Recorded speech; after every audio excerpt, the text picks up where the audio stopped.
Welcome to Invested with Purpose, making the most out of our time, talent, and treasure. I'm Brian. And I'm Kara. And today we have Sam Sorbo with us, dedicated wife, mother, actress, author, and public speaker, and home education advocate. Sam has dedicated herself to empowering parents to take back the influence of their children from institutionalized education and indoctrination. She has also starred in numerous films and television shows, even alongside her family in movies such as Let There Be Light, A Miracle in Texas, and Left Behind, The Rise of the Antichrist. Welcome to Invested with Purpose, Sam. Well, thank you so much for having me. It's a pleasure to be here. Well, thank you. We'd love to start with a little bit about your journey from being an actress to becoming a home education advocate, and kind of what inspired you in this transition in your life. Big change. Yeah. You know what? So I became an actress. I was modeling when I was in my late teens, early 20s, and I became very successful, and I moved into acting, and I met Kevin. And at the time that I met Kevin, I had realized that I was going to have to compromise something if I wanted to have a husband and a family. Mm-hmm. But I didn't know what the compromise was going to be, and I thought, okay, I know that there's a compromised God. What's it going to be? Is he going to be short? Is he going to be stupid? Is he going to be, bald? I don't know. Like, what's the compromise? And I met Kevin, and there was no compromise. Like, he was like, oh, he was Hercules. Fabulous. He was Hercules. He was a phenom. He was incredible. He was conservative. He was Christian. He was clever. It's just everything. And then we determined to get married, and I was considering what that was going to look like. And it was a bit chaotic because I lived in LA. He lived in New Zealand shooting the show. I could go back and forth. It's a 13-hour plane ride back and forth. And, I was a career woman. I wasn't going to give up my career because that just seems silly. And so I was sort of trying to figure out what that was going to look like. And he got deathly ill. And he ended up in the intensive care unit. And I landed the best job ever for 3 days in New York City. And he was in LA. I was in LA with him, and I got the job. And I said, they'll fly me first class to New York. It's a lot of money. It's for my favorite thing ever, ice cream. Like, it was the be all and end all, because that's how God works.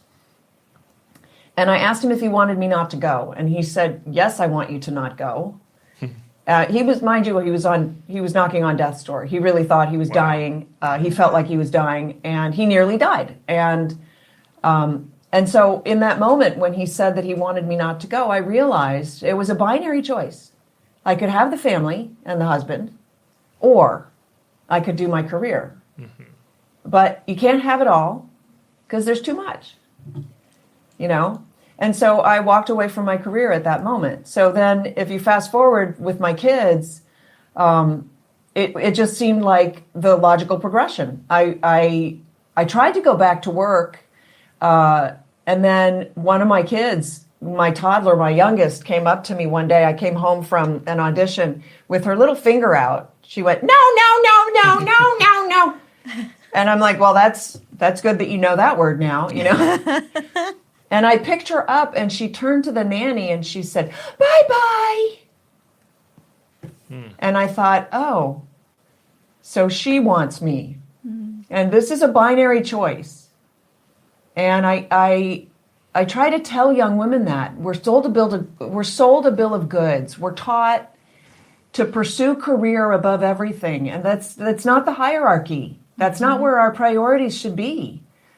And unfortunately, our world has transformed. And so we can't be reliant like we used to be on the traditional norms. Mm-hmm. Husband provides, wife does motherly housemaker type stuff.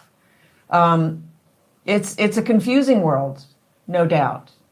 But if you can manage it, I just found that I was really, this is my calling. My family is my calling, and everything else is secondary to that. And that's why I'm on such a mission to get kids out of schools, because the school forms a wedge between the child and the parent. It is the embodiment of the destruction of the family. It is the catalyst for the destruction of family. And now it's the catalyst for the destruction of children. And so if you're a parent and you have seen anything of what's been going on in the schools, whether it's Vermont saying the school can vaccinate your child against your wishes, it doesn't matter, to the school saying to the parent, we're transitioning your child, there's nothing you can do about it, you need to butt out, we're not going to tell you what's going on. All of those things, just say no. Just nothing is worth that risk. I told you, I just came from another interview and I said, you're playing Russian roulette with your kids' lives, and every chamber is loaded but one. It's the reverse of the Russian roulette, right? Right. Your kid's going to get shot. If he doesn't get shot, that's going to be the tremendous, like, Right. unlikelihood. Not if, but when. Yeah. At some point. Yeah.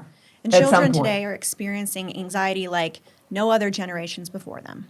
And so I just went to an orientation for my children for high school, and I'm already considering my options, especially after this orientation, where 70% of the orientation was speaking about mental health and their concerns and all the people on campus that are there to speak with them. And as I'm thinking that, through this, I'm thinking about you. And the many times I've heard you, speak to the power that we have as parents, and why would I want to give that over to these people that I don't know their agenda? Well, I Right. do, don't I? Well, But so what do you attribute this level of anxiety and to depression to? And how is Children institutionalized are education contributing to the epidemic? children are unmoored. There was a good book that I read years back about how children used to have chores. And because, we've become so advanced and so prosperous, we don't need our children necessarily to do the lawn, to mow the lawn, to do the weeding, to take out the garbage, to clean the house. We don't need our children to do that. We hire people to do that, or, that's a dangerous paradigm, because when children were invested with responsibility to the family, instead of just being responsible to the school, to the baseball team, to the cheer team, to whatever, right? When they were responsible for being a cog in the wheel of the family, their lives had value. They knew where they stood. They knew that they mattered. They feel seen. If they didn't, they felt seen. If they weren't there to take care of the baby when mom needed the oldest daughter or whatever to take care of the baby would suffer. They were valuable. They're not valuable anymore. And our entire culture craps all over them. Our entire culture now hates children.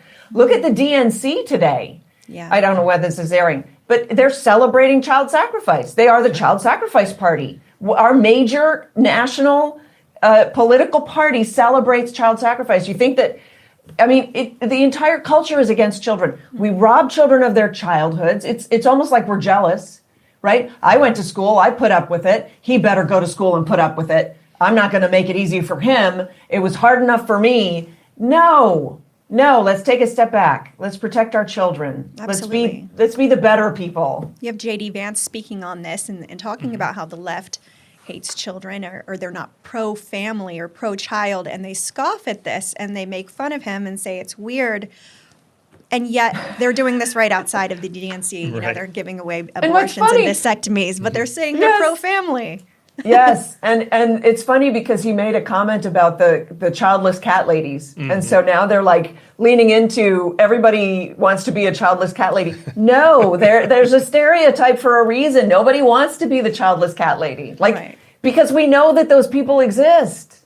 Well, I like, Sam, how you brought it home with, you need to spend the time where the time is valuable, right? And I know we talked with Ted Barry from Movie Guide, and he emphasizes this kind of thing too, because between school and between entertainment, we get the least amount of time in front of our kids versus the two of those things if we're not homeschooling. So essentially, you've given school over to a private school or a public school, and then you've got the entertainment factor where they sit in front of a TV and what are they watching? And ultimately, as parents, you think that one Sunday a week we go to church, maybe they go to youth group once a week, and Exactly. that's gonna cover it, right? Like we could totally combat the world, right? No. Yeah, No, but the thing is now that we're seeing how decrepit our schools are, and I struggle because I want to defend private schools, but I struggle to defend them because their entire paradigm is the same as the public school. And their textbooks, by and large, are very similar, if not the same as the public school. And the textbooks have all been, most been, I shouldn't speak in absolutes, but most of the textbooks have been perverted by the DEI and the woke agenda and the CRT and the alphabet. And the teaching to test. Teaching to test. Right. Yeah, there's so many issues with the system itself. The system itself is not a failure. It is succeeding because this is what it wants to create. It wants to create a rote citizenry that only follows orders. And if that's what you hope for your child, then by all means, leave them in that system, because the system will turn out an obedient, unthinking, unable to solve problems individual. That's what the system turns out. Yeah. So if you take that and you go, so that's the one alternative. And let's assume the bullet wasn't loaded for that round, and that kid, escaped so-called unscathed by the whole agenda that is now churning in our schools. But that kid just made good grades, is a good student, whatever. You've still destroyed the family relationship. And so what do you hope for the future? That child, I mean, you might hope that he moves to New York and gets an office with a view, and hopefully maybe gets married and doesn't end up getting divorced. Like that's a whole treadmill that is it's not seductive. It's seductive. It doesn't look that good to me. I know that that's the culture's definition of success, but that's not my definition of success. Mm-hmm. I want my children to know how to be good people, how to be loving, how to receive love, how to forgive people, how to ask for forgiveness, how to donate to charity, how to be charitable, how to how to help legacy. Right? How to help somebody grieve. These are the things of education. And while our kids are being distracted by, even if it were just academics, being distracted by the only academics version of the school that we all would love to believe it were, it's not, but we would love to believe it were that, even if that was it, they would still be missing out on everything that I, as an adult human being, have to impart to my children. And so what I'm saying to people is, you as a human being are so much more successful than the 22-year-old Marxist college graduate who is assigned to your child randomly by an authority figure that you don't respect. Mm-hmm. Why are you relying on that? You have much more to offer. Now, can you teach your child calculus? Like, if that's the scariest part for you, don't worry. All the answers are in the book, and maybe your kid doesn't need calculus. Now, that's hard for me to say because I love calculus, and I was really looking forward to teaching my kids calculus. They don't need it, and they don't want it, and I kind of understand that. It's too bad. I loved it, but, we didn't do that, so I don't think fine. I've used any portion of calculus in my entire life. You haven't calculated the volume of a sphere inside a cone recently? Oh, no. I will never forget I got in trouble with my father, who was helping me with my calculus work when I was in high school. I was in public school, and I looked at him and I said, who will ever use this in their career, in their lives? And he turns to me and said, well, I use this formula today at my work as an electrical engineer. And I said, thank you, Dad. That really makes me feel great. I have yet to use any of the calculus I learned. I still don't know. And you work in finance. Well, I just kind of want to pivot a little bit because you spoke on some very godly characteristics that we all want our children to have. And the one that we forget so often, or that we think is unattainable, is virtue. So it's a topic that's scoffed at by many in society today, yet it sits at the core of our Christian values. So why do you see Christian parents struggling to discuss purity with their kids? They don't read the Bible. because they went to school, and in school you learn 4 foundational lessons that are sort of just imparted to you. It's not sort of done overtly. Mm-hmm. It's covert. You learn to always ask permission, to question. Mm-hmm. You learn, so don't ask. Mm-hmm. You learn, don't try, because failure's bad, right? So covertly, the message is don't try. Don't think, because the teacher just wants you to regurgitate for the exam what she's told you. So stop the thinking that you're doing, because that can't end well, right? Just regurgitate. Because they certainly don't want you to question in class. Mm-hmm. No. Right. And then don't read, because the teacher read the book. She'll tell you what's in it. There's no reason for you to read. And all the reading assignments, especially these days, are awful. So they're basically gearing the child up to hate to read. And so the child's never going to crack a book. And I remember graduating high school going, wow, if I never have to crack a book. Well, and I misspeak, because I shouldn't have said that. I did not graduate high school. But I remember leaving high school going, wow, if I never have to crack a book again, that would be wonderful. So it's don't ask, don't try, don't think, don't read. And then what happens is we have Christians who go to church, but they think they don't have to read the Bible because the pastor read it, and the pastor's going to tell them what's in it. Oof. And then we have these wimpy, namby-pamby pastors who don't subscribe, actually, to true doctrine, and they don't read the book because they went to school and they learned everything that they needed to learn. Incredible. So the thing that I tell parents, the number one thing to do for your child, if you're home educating, this was the number one thing I did, and I did not know that I was accomplishing what I was accomplishing while I was doing this. But we read the Bible every day as a family, 15, 20 minutes. Like, it wasn't even like this huge investment, because I don't want to make it onerous for parents. Mm-hmm. But if that's all you do, your child will figure out virtue, honor, truth, all the good things, because that book is an incredible book that somehow, with the stories that are in it, and it's a good book, like, it's good storytelling. It is. Somehow with those stories, your kids figure it out. My kids are so fervent today because of that. And I would have to say nothing else. I mean, we went to church, yes, and they did some youth group stuff, and they all did Summit Ministries, which is really exceptional. Mm-hmm. And I think that actually was instrumental on their journey. Mm-hmm. But it was reading the Bible every day, man, that taught them that truth existed, and that it was worth pursuing, and that virtue existed, and it was worth pursuing. Yeah.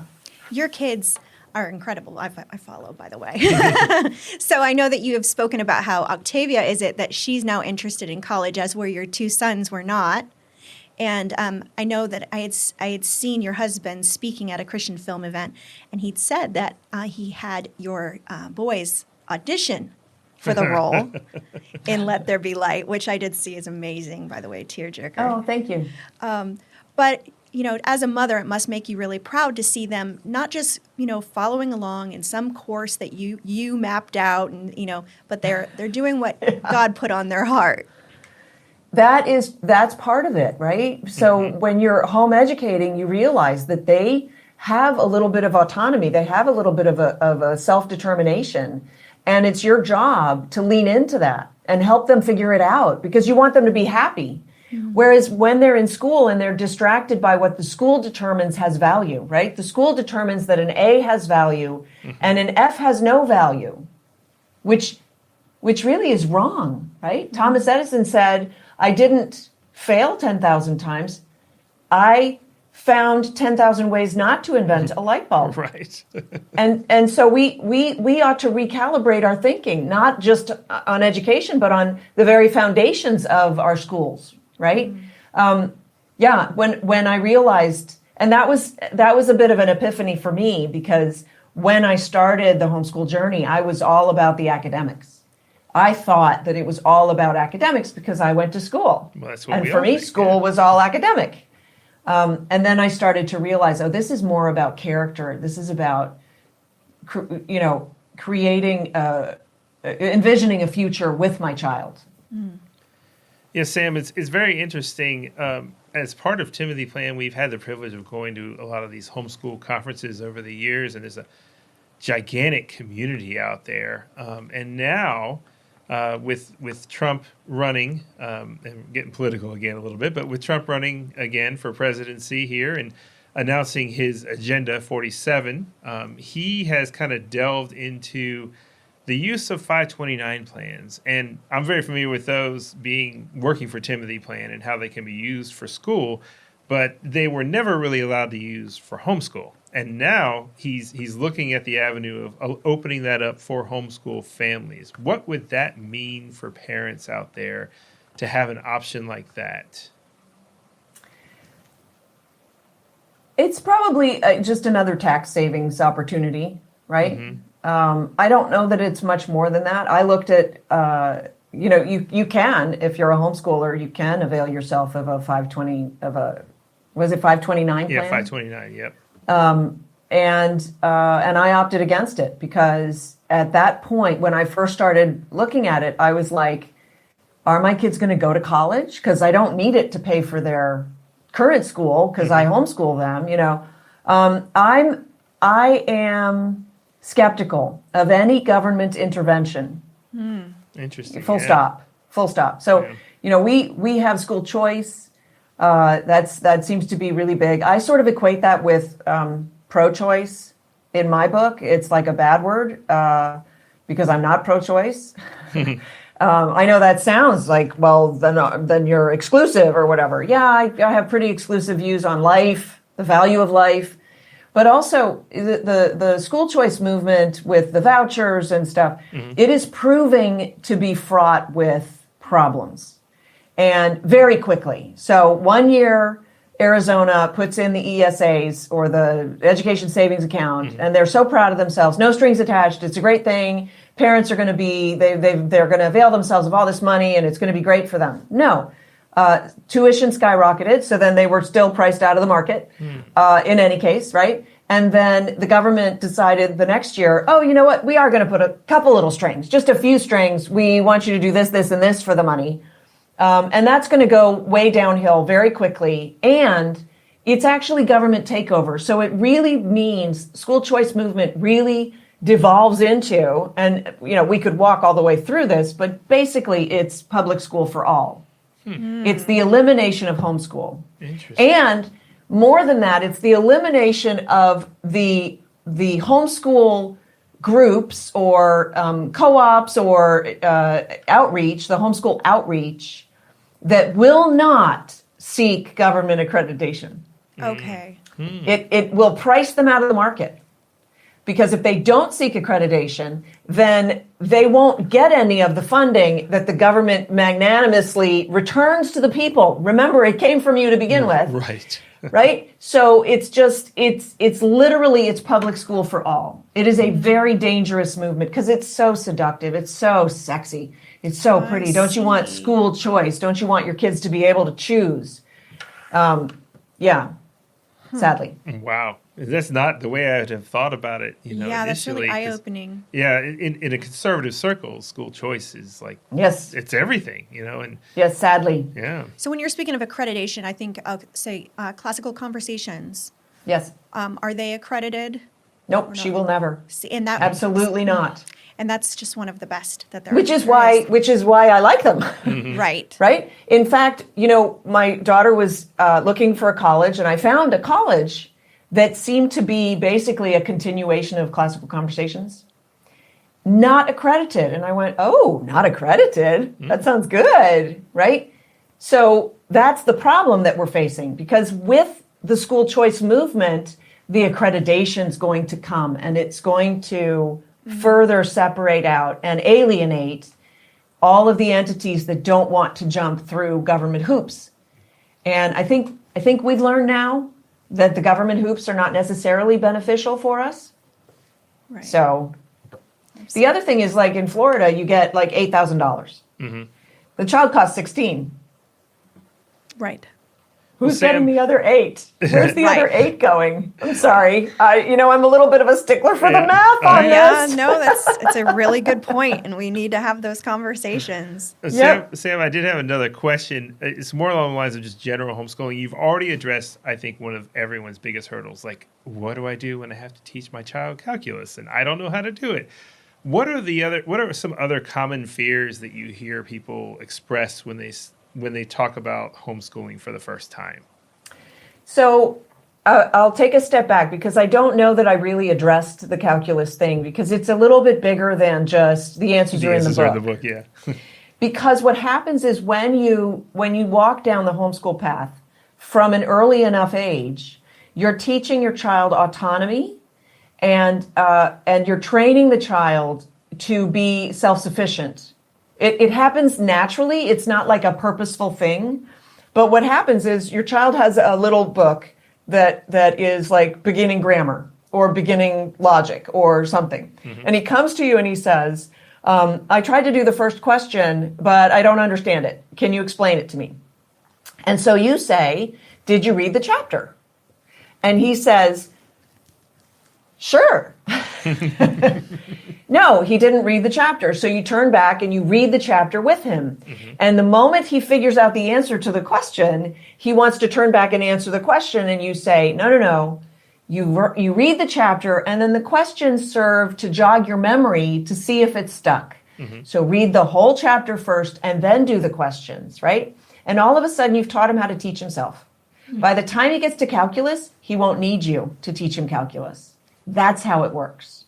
That's right. The reason that we don't believe that it works that way is because we went to school and we learned that we needed a teacher because we were trained to think that we needed a teacher. And so we're upending the whole thing. The other question that parents all have, well, curriculum. Mm-hmm. Curriculum's the big question. I actually created a curriculum for parents.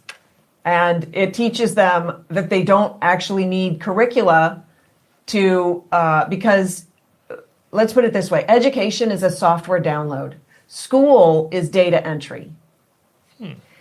We are not in the business of data entry.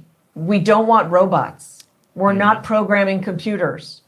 We are downloading our software, our doctrine, we're downloading into our children so that they think and believe similarly to us with their own independent thoughts. Mm-hmm. And then after that, the data accumulation is on them. They go find the data. They do the research because we want them to go do research. What the schools are turning out are kids that have a very limited data set that are making judgment calls based on this very limited data set. Republicans are bad. Mm-hmm. That's their data set. Trump evil. Mm-hmm. Orange man bad, right? That's their data set that they're getting in school. Their data set is there are 78 different genders.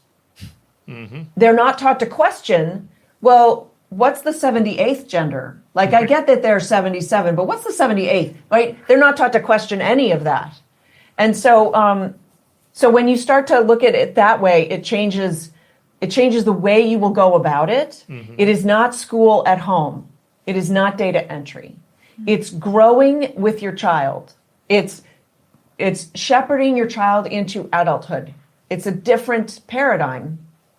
And the final question is socialization, which I just laugh at because the kids today in schools are taught that they can poop in a litter box in the hallway. I would never wish that kind of socialization on my child. People think that children get socialized in school. The only reason that we believe that is because that is the only outlet that we think exists, because school is just normal. School is the default. And just a note to that one right there. You know, this week, like I said, my son, he just started 9th grade in high school. And he said, Mom, it's not as easy as it used to be to make friends. And he grew up going to Christian private school. Mm-hmm. And what's happened is, obviously, there's the technology boundary. These kids they had, 2 years in their homes during COVID. They have no communication skills whatsoever. So they meet each other, and when a child walks up to them and says, hi, I'm so-and-so, looks them in the eye, shakes the hand, it's weird. Yeah. So he's the weird one now because he knows how to be social. Yeah. So the other thing, that's socialization. And what I like to say is correlation just because they go to school and they, in theory, turn out socialized, does not mean causation. Correlation is not causation. So your children get social by you teaching them how to be social. Navigating through investment options can be challenging, especially when you're determined to uphold your God-given values. Every dollar you invest is a vote for the world that you want to live in. Let your values guide your investment decisions and help to shape the culture in which we live. Become a beacon of light and pave the way with biblically responsible investing. Timothy Plan, where faith and finance collide. Before investing, carefully consider the fund's investment objectives, risks, charges, and expenses of the investment company. This and other important information can be found in the fund's prospectus. To obtain a copy, visit timothyplan.com or call 800-846-7526. Read each perspective carefully before investing. Investing involves risk, including the potential loss of principal. What are some other myths or lies that parents tell themselves about why they can't homeschool when these are our kids, and why have we just gone along with this idea that they belong to somebody else? Because we went to school. We were schooled. We were never educated. We were schooled. We think we were educated. And I'm sad that I have to bring this news to people. But I went to Duke University and I wasn't educated. I got educated after school, and most people did. Most people who are educated taught themselves after school. So ask yourself, are you doing it for a living? Like daily? Are you doing what you went to school for? Most people, 95% of people, don't do what they went to school for. And even if they do it, they will admit that they learned much more once they got into the workforce, because that's where you actually learn. So we tell ourselves, so there's this weird paradigm where we privatize or personalize failure. If I can't learn math, that's on me. I don't have a math brain, right? But if I succeed in XYZ, writing, if I'm a great writer, it's because of my schooling. And so we corporatize our success because that's the offset that we've been trained under. School is successful where you're successful. You're a failure where you failed. And it's not the school that failed you, but I can attest that most people who feel like they can't do math, I can lay it at the feet of the school for most people. And people listening to this will probably be saying, oh my gosh, absolutely. I remember the day my teacher said the thing and I knew that I was never going to do math. I just wasn't going to get whatever, right? And I've gotten emails like that from people. And so we personalize the failure, but we somehow corporatize the success. And we think that school is beneficial because we were trained, we were schooled, K through 12, 13 years, school good, school good, school good, 5 days a week for 270 days a year or whatever it is. And it's a lie.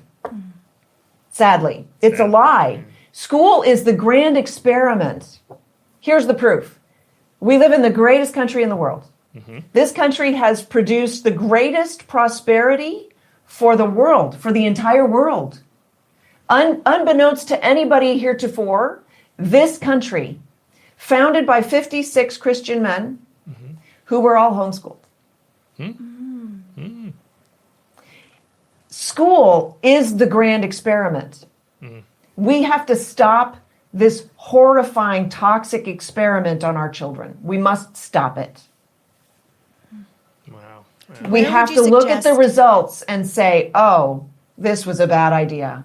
Look at all the people who are super successful who never graduated. Oh yeah, there's a list of them. Yeah.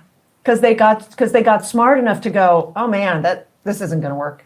I don't need this. I don't need this. Now businesses are waking up. So businesses have started to hire kids out of high school. They don't want the college graduates. College graduates can't get jobs because they get degrees in stupid things that have nothing to do with reality. Right. Like the whole thing is sort of imploding, and we're just hanging on by our teeth because we're so afraid of change because we've been so indoctrinated by our own schooling. Oh, absolutely. We had CEO of the Red Balloon, Andrew Krepushetz, on the show just a couple of weeks ago, and he was talking about how there just isn't a pool of employable young people right now. obviously because of what's happening on college campuses, and they come out with this sense of entitlement. And he says when they do come across one, they're incredible. And they're usually, Christian or conservative, and they've been taught how to look somebody in the eye and shake their hand and be polite. And be responsible. And be right? responsible. Be and accountable. have character. Exactly. Yeah. Well, Sammy took a shot right at me, and it's probably most of my friends too, I think, is the same thing. I didn't mean it. What did I say? I went to college, I got my degree and what I thought I was going to do, and now I am doing something that has nothing to do with my degree, and I learned everything I learned by being on the job. And that could sum up not just myself, but most of my friends as well in the career path. Yeah, that's my point. Yeah. That's absolutely my point. And the most successful of my friends are not college goers. They never went to college. They just got it figured out by themselves. Well, my degree sits pretty in the back of my office, so I can say I did it. It's pretty. It's in a frame. Before we let you go, we wanted to cover one last thing that wasn't necessarily homeschooling. Talk a little bit about your book, Words for Warriors, a fight back against crazy socialists and the toxic liberal left. It's received it right here. Yeah, it's received some critical acclaim and tackles some really important political and cultural issues. So what inspires you to write this book, and what do you hope that readers will take away from it? Yeah, so we live in a time of universal deceit. We have a political party that is busy lying to the American public. Mm-hmm. And the thing that inspired me to write the book was the word fascism. So Antifa is a fascist movement. Just because they call themselves anti-fascist doesn't mean they're not fascists. And doesn't mean they're actually anti-fascist. Mm-hmm. They are, in fact, fascist. They have all of the tactics of the fascist left. To go along with that, they rebranded fascism to be right-wing. They just redefined it and said it's a right-wing thing because they need to brand the right as violent. But the right is the opposite of violent. The right seeks to compromise. The right seeks to, we're way too nice, frankly. The most intolerant thing is the truth. The truth is absolutely intolerant of the lie, which is why the left is so angry, because they're very busy lying and they hate being called out on by the truth. So fascism was the word that sort of spurred me on to write the book. I needed to put in paper, put down, codify in words the actual definition of fascism, which is basically communism with a different slightly different political structure, but the end result is the same. So in communism, you don't own the factory, and the government does what it wants with the factory. In fascism, you get to own the factory, and the government does what it wants with the factory. So it's the same thing, and it's totalitarian, and it's all the same. But somehow they decided, well, Hitler was a fascist. He wasn't. He was a socialist, right? They changed history. He did join forces with Mussolini, who was a fascist, but Hitler was a socialist, which is the equivalent of a communist. The problem was, after World War II, or during World War II, we joined forces with the communists of Russia. And we vanquished the Nazis. And Winston Churchill wanted to go in and finish the commies because he knew how evil communism was. FDR, being socialist, didn't really want to pursue that. He was good with getting rid of the National Socialists of Germany because everybody could see that they were really evil. The commies were so much more evil. The commies, I mean, if there's a death count, the commies beat the socialists every time. Like, there's no comparison. But at the Nuremberg trials, because we hadn't gone after the communists during the war, they sat in judgment. The communists sat in judgment over the socialists, which must have driven the Nazis crazy because they're like, you killed so many more people than I ever even thought about killing. Why are you sitting in judgment? And then after the war, they morphed the National Socialism to say nationalism is bad, socialism's not that bad. It was the national part, which is why we're in the fight now for our identity. Christian nationalists. And why they now put Christian with national and Christian. Is this the worst kind of national? It's absurd. We're all team players. Everybody believes in team play. We're all, right? We all have a football team or a baseball team or whatever. Why can't we have a Team USA? And we do. We send them to the Olympics. Yeah. But somehow putting up a border and saying, well, Team USA is on this side of the border. Oh, no, you can't have that. Although at the DNC, they put up a pretty serious border, and they're demanding ID before you're allowed to get in, which is why it's so empty inside the hall, because apparently nobody has IDs anymore. So the whole thing, so I wrote the book, and I got a little bit snarky. I think one of the definitions in here, I end with "duh," because I just I get a little bit frustrated that people can be bamboozled. But this is it. That's the definition of fascism. It's a page and a little bit more. And people really enjoy the book. The term after it is feargasm, which came out during COVID, right? We have redefined a number of words, and it's a dangerous thing. The book is dedicated to the Word, because in the beginning was the Word, and the Word was with God, and the Word was God. And so the attack on our words is actually an attack on God, just like the attack against our children is an attack on God's image bearers. And that's the world that we live in today. Words are redefined frequently. I mean, I can't tell you how many times you go online to the Merriam-Webster dictionary, a word means something, and then someone they don't like uses that word in a certain way, and then the definition gets altered to slightly mean something different to accommodate for the person they don't like. Yep. Just like fascism is basically something I don't like. Right. You are a fascist. You are something I don't like.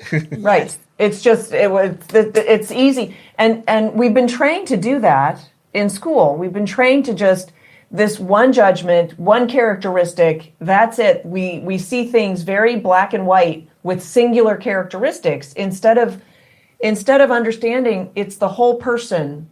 It's not just the one belief, it's a collection of beliefs. And if you can find common ground in one area, maybe you can move their beliefs. Maybe you can affect some change.